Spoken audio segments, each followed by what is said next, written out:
Oh, ndinofara ini nemufaro waJehovha. Oh, ndinotamba. Mastreets esocial media pane nyaya dzatiri kufambira zvikuru. Sekuzwa kwenyu kuti tiri kufambira nyaya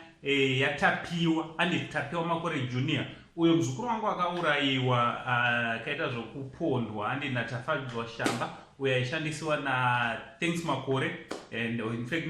the Makore twins handiti so chiteerera muzukuru wangu kana wanga usati wasubscribe pathis channel I kindly ask you kuti chidi chisubscribe woturn on your notification bell kuti pega patinoupload a video you will be notified handiti nchida kuti thank you very much, thank you so much vazukuru ne 20,000 subscribers handiti haiwa ndinodada nemi handisi kutogona nemi. Anyway, tichatendana mangwana tinetini live yatinenge tinayo so ngatisangane ku live yamangwana handiti so chiteerera muzukuru sekuzwa kwenyu kuti tapiwa makore akaita zvokupondwa zvikuru uyezve nyaya dzacho dzichiri mutare dzimhosva mapurisa vachiinvestigata mainvestigations aona especially panyaya takamboya nayo kuswera nezuro yekuti maparts ake they are still missing musoro and nemaparts of course and zvinhu zvinorwadza zvikuru chinhu chinorwadza nekuti family yakatosvika payakatozoti isusu tatineta nekumirira almost 3 months tichingomirira kuti zvipada zvingaende nepamwe musoro wemwana nemaparts asiri kuwanikwa zvikawanikwa anditi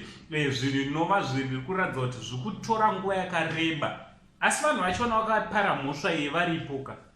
vanhu vakapara mhosva iyi varipo zukuru iye tafadzwa shamba Thanks Makore natapiwa makore senior handiti zvekuti hameno chii chiri kuvanetsa kuti vanga vari vanongotaura kune zvinhu izvi zviri kushayikwa handiti sekuzwa kwenyu Thanks Makore he applied for bail handiti akaapply for bail and vanhu vazhinji vanga vakamirira kuda kunzwa kuti zvichanzi kudii nevatongi mumatare edzimhosva. Minduro yazopiwa vazukuru nhasi Thanks apiwa bail yaanga akaaplya chinova chinhu chakaoma zukuru chinova chinhu ndiri kurwadza vanhu vazhinji because atenderwa kunzi anga ari anoenda hake achienda hake kana kubasa chaasiri kutenderwa kungobuda muZimbabwe also apiwa condition yekuti anofanira kunge ari anogara pamba pake Damafosa handiti chinova chinhu chiri kurwadza vanhu vakawanda vazukuru charwadza vanhu vakawanda nenyaya yekuti zvoni munhu ane mhosva yaakapara mhosva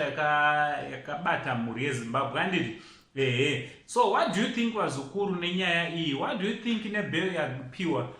Thanks Makore yekuti aenda hake anoita zvaanoda anozvigarira mumba kwake asiri kungotenderwa kubuda muZimbabwe asi kubasa anogona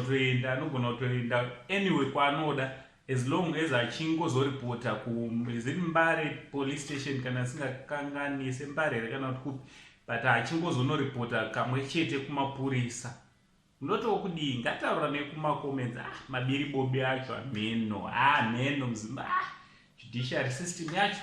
ameno totaura namakoments na uncle saying the only Zimbabwean uncle but that she much love